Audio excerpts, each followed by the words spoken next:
मनुष्य जो चाहता है वही उसका सबसे बड़ा शत्रु बन जाता है। आर्थर शोपेनहावर का मानना था कि इंसान की जिंदगी को समझने के लिए हमें उसके सपनों को नहीं बल्कि उसकी इच्छाओं को देखना चाहिए। शोपेनहावर का बचपन लगातार यात्राओं में बीता। उसके पिता चाहते थे कि आर्थर एक सफल व्यापारी बने, लेकिन आर्थर के भीतर एक अजीब सी बेचैनी थी। वह चीजों को बेचना नहीं चाहता था, वह तो जिंदगी की परतों को खोलकर उसे समझना चाहता था। उसके पिता बहुत गंभीर स्वभाव के थे, अंदर से टूटे हुए, और फिर एक दिन उन्होंने आत्महत्या कर ली। उसे एक पल ने आर्थर के मन में एक गहरा सवाल बो दिया, अगर धन, सम्मान और सफलता भी इंसान को खुश नहीं रख सकते, तो फिर क्या कर सकता है? उसकी माँ, जो खुद एक मशहूर लेखिका थी, आर्थर को कभी वह भावनात्मक सहारा नहीं दे पाई जिसकी उसे जरूरत थी। माँ और बेटे का रिश्ता हमेशा तनाव की आग में झुलसता रहा। शोपेनहावर ने बाद में बड़ी कड़वाहट के साथ लिखा था, मैंने दुनिया को समझा क्योंकि मुझे कभी अपनाया नहीं गया। यहीं से उसके दर्शन का स्वरूप बना कड़वा, लेकिन पूरी तरह ईमानदार। शोपेनहावर का मानना था कि दुनिया को किसी दयालु भगवान ने इंसानों की खुशी के लिए नहीं बनाया। उसके अनुसार जन्म लेना अपने आप में एक पीड़ा है, इच्छाएं कभी खत्म नहीं होती, और संतोष तो महज एक भ्रम है। जरा सोचिए, जब हम कुछ चाहते हैं और वह नहीं मिलता तो हम दुखी होते हैं, और जब वह मिल जाता है तो कुछ ही समय बाद हम उससे ऊब जाते हैं। शोपेनहावर कहता है, मानव जीवन दुख और ऊब के बीच झूलता हुआ एक पेंडुलम है। आज की दुनिया में ही देख लीजिए, लोग अक्सर कहते हैं, बस ये एक चीज मिल जाए फिर मैं खुश हो जाऊंगा, या बस ये लक्ष्य पूरा हो जाए फिर चैन मिलेगा। लेकिन सच तो ये है कि लक्ष्य पूरा होते ही एक नया खालीपन, एक नया लक्ष्य पैदा हो जाता है। यही वह चक्र है जिसे शोपेनहावर ने सबसे पहले इतनी स्पष्टता के साथ देखा था। जिस समय शोपेनहावर अपने विचार लिख रहा था, उस दौर में हेगेल जैसे दार्शनिक आशावाद बेच रहे थे। वे कह रहे थे कि सब कुछ अच्छा होगा, लेकिन शोपेनहावर ने दहाड़ते हुए कहा, जो दर्शन इंसान को झूठी उम्मीद देता है वह सबसे खतरनाक है। इसी बेबाकी की वजह से उसे पहचान बहुत देर से मिली। वह ताउम्र अकेला रहा, कड़वा बना रहा, लेकिन हमेशा सच बोलता रहा। उसने कहा था, मैं दुनिया को खुश करने नहीं, उसे समझने आया हूँ। अब यहाँ एक बड़ा सवाल खड़ा होता है, अगर दुनिया दुखों से भरी है, अगर इच्छाएं कभी खत्म नहीं होती, तो फिर वह असल शक्ति क्या है जो इस पूरे नाटक को चला रही है? शोपेनहावर का जवाब था इच्छा, यानी द विल। लेकिन याद रहे, यह कोई साधारण इच्छा नहीं है। ये वह अंधी और आदिम ताकत है जो हर जीव को, हर पौधे को बस जीने के लिए मजबूर करती है। इसी को वह कहता है द वर्ल्ड एज विल, और यहीं से शुरू होता है शोपेनहावर के दर्शन का वह हिस्सा, इच्छा का साम्राज्य और नियति का खेल। मनुष्य स्वतंत्र नहीं है, वह वही चाहता है जो उसे चाहने पर मजबूर किया जाता है। शोपेनहावर के लिए इंसान कोई तर्कशील या स्वतंत्र प्राणी नहीं था। उसके अनुसार इंसान सबसे पहले एक चाहने वाला जीव है। हम अक्सर खुद को धोखा देते हैं। हम सोचते हैं, मैंने यह फैसला बहुत सोच समझ कर लिया है। लेकिन शोपेनहावर हमारे अहंकार पर चोट करते हुए कहता है, नहीं, तुमने बस वही किया जो तुम्हारी अंदरूनी इच्छा ने तुमसे करवाया। भूख लगे तो खाना, डर लगे तो भागना, अकेलापन सताए तो प्रेम ढूंढना, और जब मृत्यु का डर सताने लगे तो नाम, पैसा और पहचान की दीवारें खड़ी करना। ये सब हमारे निर्णय नहीं है, ये हमारी मजबूरियां हैं। शोपेनहावर इच्छा को सिर्फ मन की एक छोटी सी चाह नहीं मानता। उसके लिए इच्छा है अंधी, बेतुकी और कभी न खत्म होने वाली एक आग। वह कहता है, इच्छा को जो मिल जाता है वो उसे कम लगता है, और जो नहीं मिलता वही उसे सबसे ज्यादा सताता है। जरा पीछे मुड़कर अपने जीवन को देखिए। जब आप बच्चे थे तो बस एक खिलौना चाहिए था, बड़े हुए तो एक चमकता हुआ मोबाइल चाहिए था, फिर पैसा, सम्मान, प्रेम, सुरक्षा और जीवन का अर्थ। हर इच्छा पूरी होते ही उसकी राख से एक नई इच्छा जन्म ले लेती है। और यही कारण है कि इंसान कभी स्थिर नहीं हो पाता। वह उस रेगिस्तान में दौड़ रहा है जहां दूर तक सिर्फ रेत है, पानी कहीं नहीं। दुख कोई दुर्घटना नहीं है। शोपेनहावर का सबसे चौंकाने वाला विचार ये था, दुख जीवन की कोई गलती नहीं है। दुख तो जीवन की प्रकृति है। हम अक्सर रोते हैं और सोचते हैं मेरे साथ ही ऐसा क्यों हुआ। लेकिन शोपेनहावर कहता है, सिर्फ तुम्हारे साथ नहीं, यहाँ सबके साथ ऐसा ही हो रहा है। कोई गरीबी से दुखी है, कोई बीमारी से, कोई अकेलेपन से, और कोई सब कुछ होते हुए भी अंदर से एक भयानक खालीपन से जूझ रहा है। उसने एक कड़वा सच कहा था, सुख बस दुख के कुछ पल के लिए रुक जाने का नाम है। जैसे शरीर का कोई घाव थोड़ी देर के लिए दर्द देना बंद कर दे तो हम उसे सुख कह देते हैं। शोपेनहावर ने एक ऐसी बात बहुत पहले कह दी थी जिसे आज की दुनिया बर्नआउट और एंजाइटी के नाम से जानती है। जब इंसान संघर्ष करता है तो वह दुखी रहता है, लेकिन जब वह सफल हो जाता है तो वह उबने लगता है। यही वजह है कि अमीर लोग भी बेचैन हैं, मशहूर लोग भी भीतर से खाली हैं, और सफल लोग भी अक्सर टूट जाते हैं। शोपेनहावर लिखता है, मानव जीवन दुख और ऊब के बीच एक पेंडुलम की तरह झूलता रहता है। क्यों उसने प्रेम पर कभी भरोसा नहीं किया? शोपेनहावर के लिए प्रेम कोई पवित्र या रूहानी एहसास नहीं था। उसके अनुसार प्रेम प्रकृति की एक सोची समझी चाल है। वह कहता है, प्रेम में जो आकर्षण हमें दिखाई देता है वह असल में प्रकृति द्वारा अपनी प्रजाति को आगे बढ़ाने की एक मजबूरी है। यही कारण है कि प्रेम में लोग अंधे हो जाते हैं, अपना तर्क खो देते हैं, और जब होश आता है तो कहते हैं मुझसे बड़ी गलती हो गई। शोपेनहावर मुस्कुराकर कहता है, गलती तुमसे नहीं हुई, उस अंधी इच्छा ने तुम्हारा इस्तेमाल किया था। अब जरा रुककर सोचिए, अगर इंसान स्वतंत्र नहीं है, अगर वह इच्छाओं की बेड़ियों में बंधा है, और अगर दुख ही उसकी नियति है, तो क्या इस चक्र से बाहर निकलने का कोई रास्ता है? क्या मुक्ति संभव है? शोपेनहावर कहता है, हाँ, लेकिन वह रास्ता बहुत कठिन है। वह रास्ता हमें ले जाएगा कला, करुणा और इच्छाओं के पूर्ण त्याग की ओर। अकेलापन मेरी सजा नहीं थी, वह मेरी नियति थी। शोपेनहावर जितना गहराई से इंसान को समझता गया उतना ही वह लोगों से दूर होता चला गया। उसे भीड़ पसंद नहीं थी, उसे शोर शराबे वाली बातचीत से ज्यादा चुप्पी समझ आती थी। वह अक्सर एक कड़वी बात कहता था, ज्यादातर लोग सोचते नहीं हैं, वे तो बस दूसरों की बातों को दोहराते हैं। उसने विश्वविद्यालय में प्रोफेसर बनने की कोशिश की, लेकिन उसकी कक्षाएं खाली पड़ी रहती थीं। उसी समय हेगेल जैसे दार्शनिकों के लेक्चर हॉल छात्रों से खचाखच भरे रहते थे। शोपेनहावर ने एक बड़ा जोखिम लिया। उसने जानबूझकर अपनी कक्षा का समय वही रखा जो हेगेल का था, जैसे वह पूरी दुनिया को चुनौती दे रहा हो कि आज सच और भ्रम आमने सामने खड़े होंगे। चुन लो तुम्हें क्या चाहिए। लेकिन अफसोस, उस समय दुनिया ने भ्रम को ही चुना। लोग शोपेनहावर को घमंडी कहते थे, लेकिन सच तो यह था कि वह सत्य के साथ समझौता करना नहीं जानता था। उसका मानना था, मैं लोकप्रिय होने नहीं, मैं तो सिर्फ सही होने आया हूँ। वह जानता था कि उसकी बातें लोगों को चुभेंगी, क्योंकि लोग अपने दुख की नग्न सच्चाई देखना ही नहीं चाहते। उन्हें तो बस आशा, दिलासा और मीठा झूठ चाहिए। लेकिन शोपेनहावर ने वह मीठा जहर देने से साफ इनकार कर दिया। अक्सर लोग समझते हैं कि शोपेनहावर जीवन से निराश था, पर यह एक बहुत बड़ी गलतफहमी है। वह जीवन से नहीं, वो उन भ्रमों से निराश था जो हमें झूठे सपने दिखाते हैं। वह उन कहानियों से थक चुका था जो कहती हैं कि सब ठीक हो जाएगा। उसने सच्चाई का आईना दिखाते हुए कहा, सब ठीक नहीं होता, बस हम उसे सहना सीख लेते हैं, और यही सहना इंसान को असली इंसान बनाता है। शोपेनहावर को इंसानों से ज्यादा जानवरों से लगाव था। वह अक्सर अपने कुत्ते के साथ शहर की गलियों में घूमता पाया जाता था।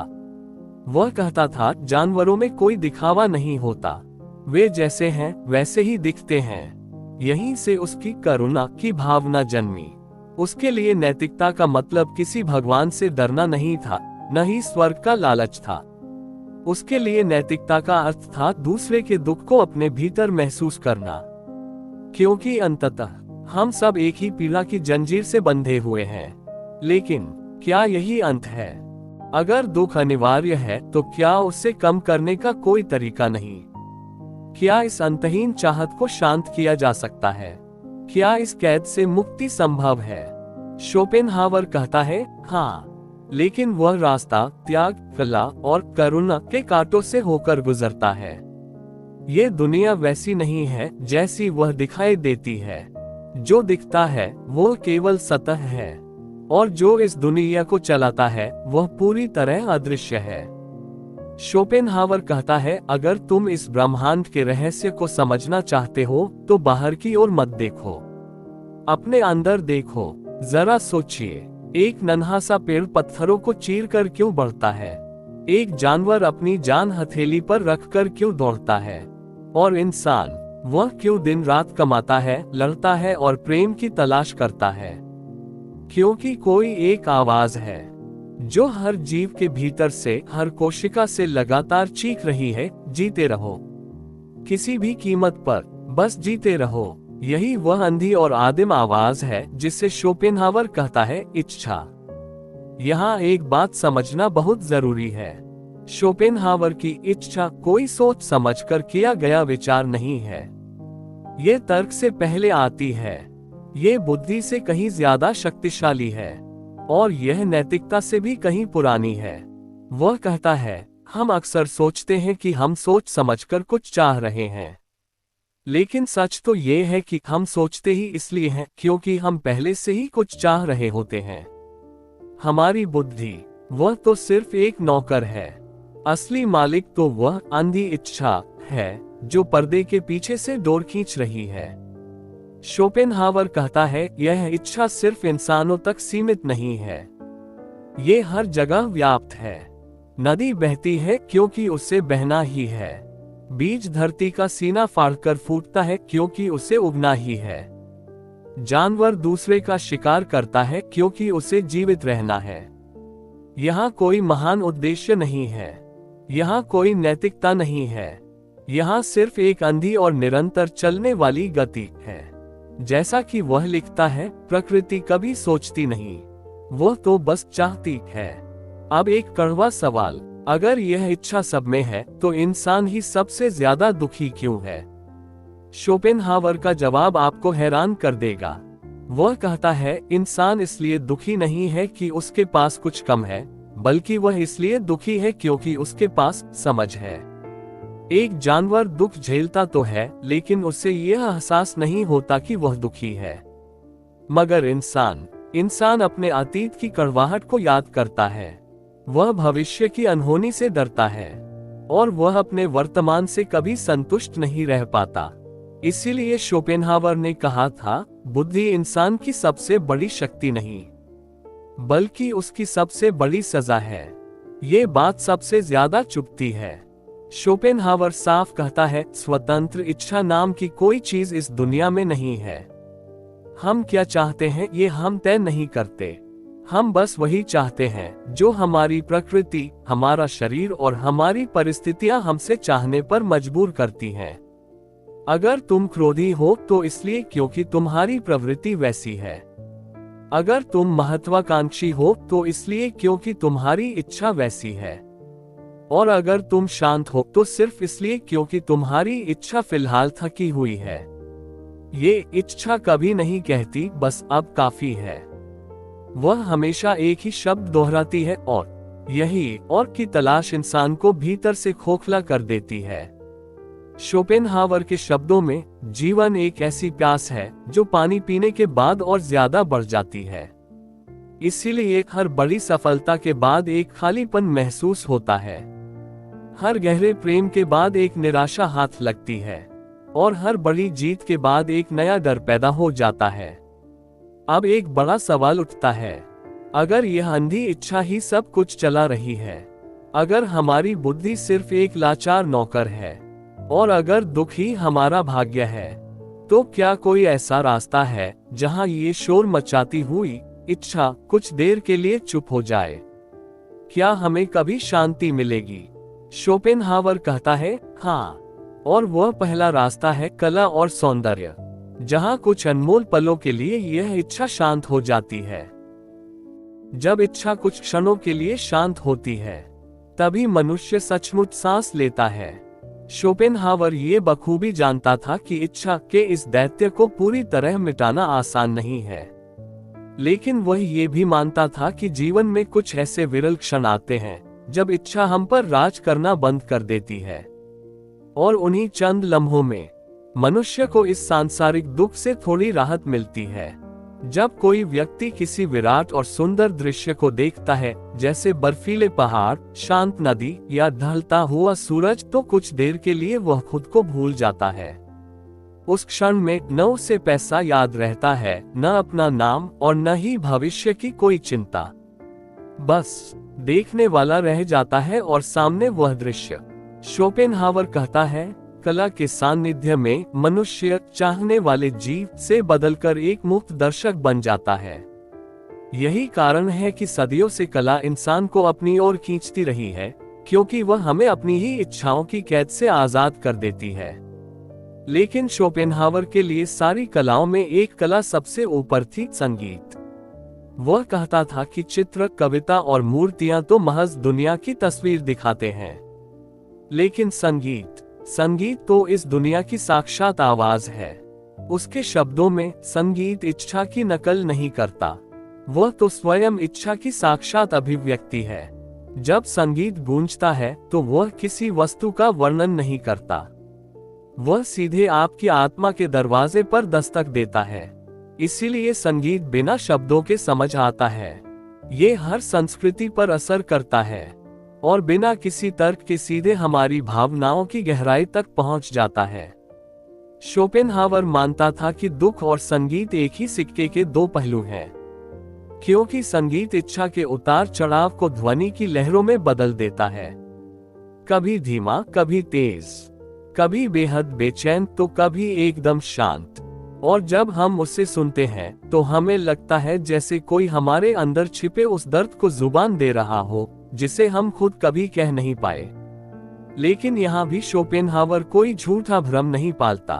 वह साफ कहता है, कला सिर्फ एक विराम है, वह अंत नहीं है। ये ठीक वैसा ही है जैसे किसी तपते रेगिस्तान में थके हुए यात्री को थोड़ी देर के लिए किसी पेड़ की छांव मिल जाए। राहत तो मिलती है, लेकिन यात्रा अभी खत्म नहीं हुई है। पेड़ की छांव से बाहर निकलते ही वह अंधी इच्छा फिर वापस आती है और उसके साथ लौट आता है वही पुराना दुख। यहाँ शोपेनहावर एक बहुत ही गहरी और कड़वी बात कहते हैं। वह कहते हैं, तुम्हारी बुद्धि जितनी तेज होगी, तुम्हारी इच्छा तुम्हें उतना ही ज्यादा दुख देगी। क्यों? क्योंकि बुद्धि तुलना करती है, वह कल्पना करती है, और वह ऐसे भविष्य के सपने बुनती है जो कभी सच नहीं होते। इसीलिए बहुत समझदार और ज्ञानी लोग अक्सर ज्यादा दुखी पाए जाते हैं। उसने बड़ी बेबाकी से लिखा था, मूर्ख सुखी होते हैं और ज्ञानी अक्सर अकेले। अब एक अंतिम और सबसे बड़ा सवाल उठता है, अगर कला केवल एक अस्थायी मरहम है, अगर संगीत की धुन खत्म होते ही इच्छा फिर से जाग उठती है, तो फिर इस नरक से स्थायी मुक्ति का रास्ता क्या है? शोपेनहावर का जवाब बहुत कठोर है। वह रास्ता किसी सुंदर पेंटिंग या धुन से होकर नहीं गुजरता, वह रास्ता जाता है इच्छा के पूर्ण त्याग की ओर। जो अपनी इच्छा को जान लेता है वही उससे ऊपर उठने की संभावना रखता है। शोपेनहावर के अनुसार इच्छा को हराना किसी तलवार से युद्ध लड़ने जैसा नहीं है। इच्छा को गहराई से समझ लेना ही उसके खत्म होने की शुरुआत है।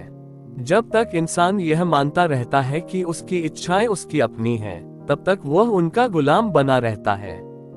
लेकिन जिस दिन वह ये समझ जाता है कि मैं नहीं चाहता, बल्कि मेरे भीतर की एक अंधी शक्ति मुझसे ये सब करवा रही है, उसी दिन गुलामी की उन बेड़ियों में पहली दरार पड़ती है। शोपेनहावर के लिए नैतिकता किसी धार्मिक किताब या किसी ईश्वरीय आदेश से नहीं आती, वह आती है करुणा से।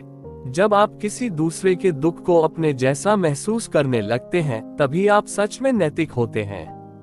वह कहता है, मैं और तुम अलग नहीं हैं। हम दोनों के भीतर एक ही अंधी इच्छा पीड़ा बनकर बह रही है। इस समझ से दया जन्म लेती है, और जहां दया होती है वहां अहंकार की दीवारें ढहने लगती हैं। इच्छा का सबसे बड़ा और घातक हथियार है अहंकार। मैं अलग हूँ, मैं बेहतर हूँ, मुझे और ज्यादा चाहिए। लेकिन शोपेनहावर चेतावनी देते हुए कहता है, अहंकार अज्ञान की आखिरी दीवार है। जब इंसान ये देख लेता है कि ब्रह्मांड का हर जीव उसी एक पीड़ा के जाल में फंसा है, तो उसका मैं कमजोर पड़ने लगता है। और जैसे जैसे यह मैं मिटता है, इच्छा की आग भी धीमी होने लगती है। यहाँ शोपेनहावर अपनी सबसे कठोर मगर सच्ची बात कहता है। वह कहता है, इच्छा की पूर्ति दुख को बढ़ाती है, जबकि इच्छा का त्याग दुख को घटा देता है। त्याग का मतलब जंगल भाग जाना या सब कुछ छोड़ देना नहीं है। त्याग का अर्थ है कम चाहना, कम तुलना करना और कम अपेक्षाएं रखना। जब इंसान हर सुख को अपना अधिकार मानना छोड़ देता है तो जीवन के दुख उसे कम चुभने लगते हैं। शोपेनहावर पश्चिम का वह पहला महान दार्शनिक था जिसने बौद्ध और भारतीय विचारों की गहराई को समझा। बुद्ध ने कहा था, तृष्णा ही दुख का कारण है। शोपेनहावर ने कहा, इच्छा ही जीवन की पीड़ा है। भाषा अलग थी, देश अलग थे, लेकिन दोनों का अनुभव एक ही था। दोनों ने पूरी दुनिया को एक ही संदेश दिया, मुक्ति बाहर नहीं, तुम्हारे अंदर है। ये समझना बहुत जरूरी है। शोपेनहावर कभी ये दावा नहीं करता कि मनुष्य पूरी तरह सुखी हो सकता है, क्योंकि उसके लिए सुख तो बस एक भ्रम है। वह कहता है, सुख नहीं, शांति, पीस की जीवन का असली लक्ष्य होना चाहिए। एक ऐसी अवस्था जहां कोई अपेक्षा न हो, कोई लालसा न हो और कोई संघर्ष न हो, बस एक शांत और मौन स्वीकार। जब हम ये स्वीकार कर लेते हैं कि इच्छा कभी तृप्त नहीं होगी और जीवन में संघर्ष अनिवार्य है, तो हमारे भीतर से वो छटपटाहट खत्म होने लगती है। हम चीजों के पीछे भागना बंद कर देते हैं और जो हमारे पास है उसमें ठहरना सीखते हैं। शोपेनहावर हमें सिखाते हैं कि शांति सुख से कहीं ज्यादा कीमती है। कला और संगीत महज मनोरंजन नहीं, बल्कि इस मतलबी दुनिया से कुछ पल की रिहाई है। करुणा ही वह एकमात्र धागा है जो हम सभी को, इंसान और जानवर, एक सूत्र में पिरोता है। अंत में शोपेनहावर का संदेश कड़वा जरूर है, लेकिन यह उस दवा की तरह है जो बीमारी की जड़ को काटती है। वो कहते हैं कि यदि आप इस दुनिया के नाटक को समझ लें, तो आप इसके पात्र नहीं, बल्कि इसके दर्शक बन जाते हैं। और एक दर्शक को न हार का डर होता है, न जीत का लालच। मुक्ति कहीं बाहर नहीं, बल्कि अपनी इच्छाओं को समझकर उनसे ऊपर उठ जाने में है।